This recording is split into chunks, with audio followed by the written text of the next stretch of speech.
what's your vision for the future of your company? I mean, like, where do you see yourself in 10 years? Yeah, so our objective is by the end of 2028 to be in 100 countries.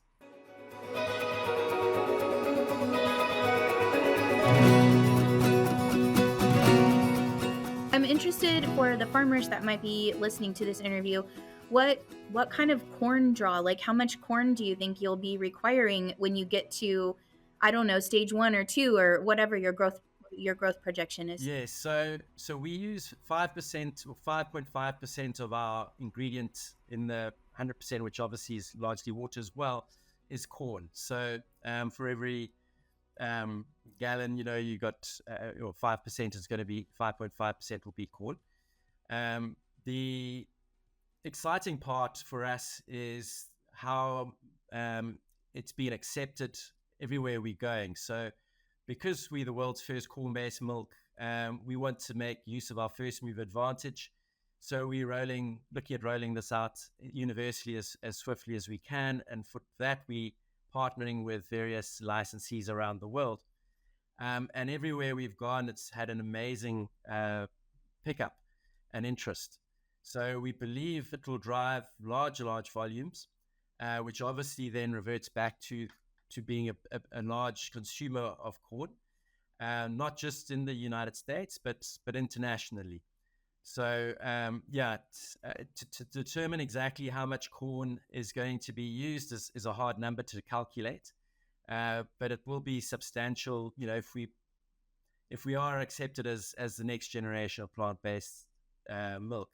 And plant-based milk has a cumulative average growth rate forecast till 2030 of 14% per year. So it's still a very fast-growing category, and where it used to be very much focused on the vegan market, it's now the market is developing. It's become much more normalized, and most households now, one member of the family, if not more, will be consuming a plant-based milk.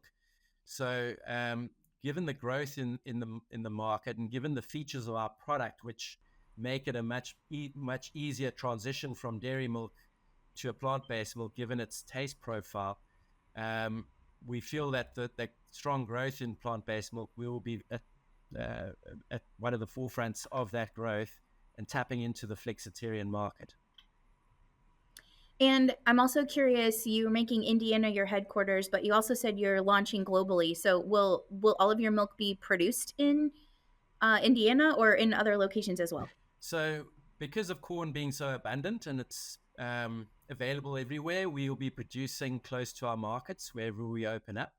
But with Indiana, obviously there's a lot of corn out of Indiana, and our key supplier, two of our key suppliers, one is in Indiana, the other in Illinois.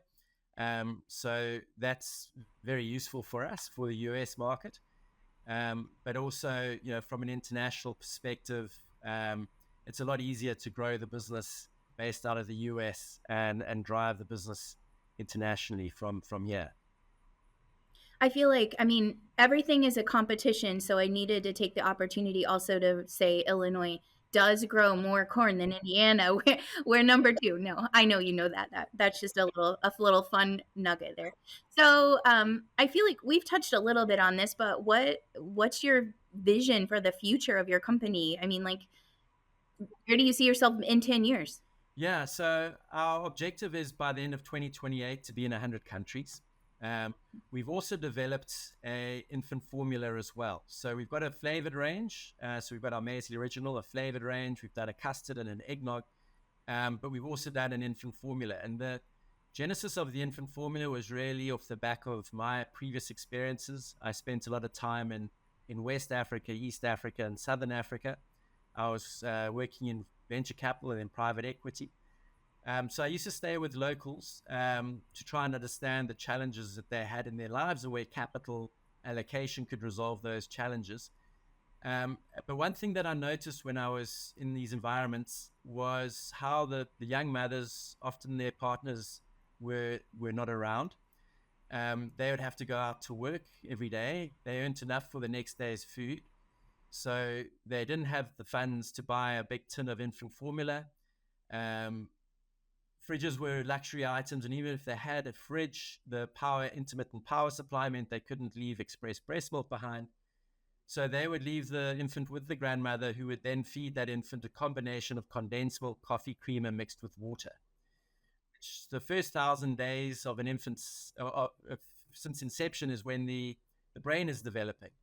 So the upshot of that diet is stunted growth syndrome, which is not just a stunting of the physical stature of the individual, but actually of the mental cognitive ability of that person. And it's a lifelong prison sentence. So that individual can't be educated, they can't become a productive member of the workforce, and they ultimately become a burden on the community. And this is very widespread in Africa. Over 39% of Africans are suffering some form of stunting. In Southeast Asia, apparently it's even higher. They're saying it's over 50%. So it's a major issue that's not really being addressed. Everyone talks about education, but if you don't have the intellect, then education is not well spent. Money in education not well spent. So what we've done is we've developed our infant formula, and also bearing in mind that greater than 70% of Africans are lactose intolerant, we've developed our formula using our Maizly base.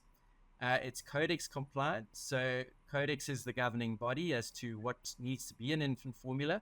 So it's got all the amino acids, minerals, fats, proteins, everything that's necessary for an infant formula. And we're packing them in single serving sachets. So a box of 40 single serving sachets. The corner shop will get the box, they'll break the box open, and for 10 US cents, that mother can then buy an infant formula for the day when she goes off to work.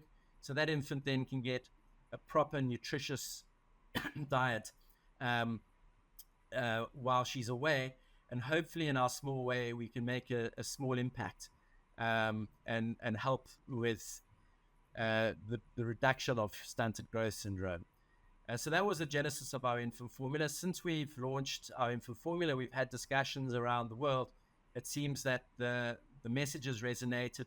The need for infant formulas is larger than we expected. And so there seems to be a good market, not just for African consumers, for the lower income consumers, but also for on-the-go moms and people around the world. So that's also an exciting product for us. And again, it's a corn-based infant formula. I love that story. I love the humanitarian angle there. I love the idea that corn in Illinois and Indiana will potentially be used to help people and make a meaningful impact around the world. That it makes me feel good about my job here at Illinois Corn. So thank you for sharing that story.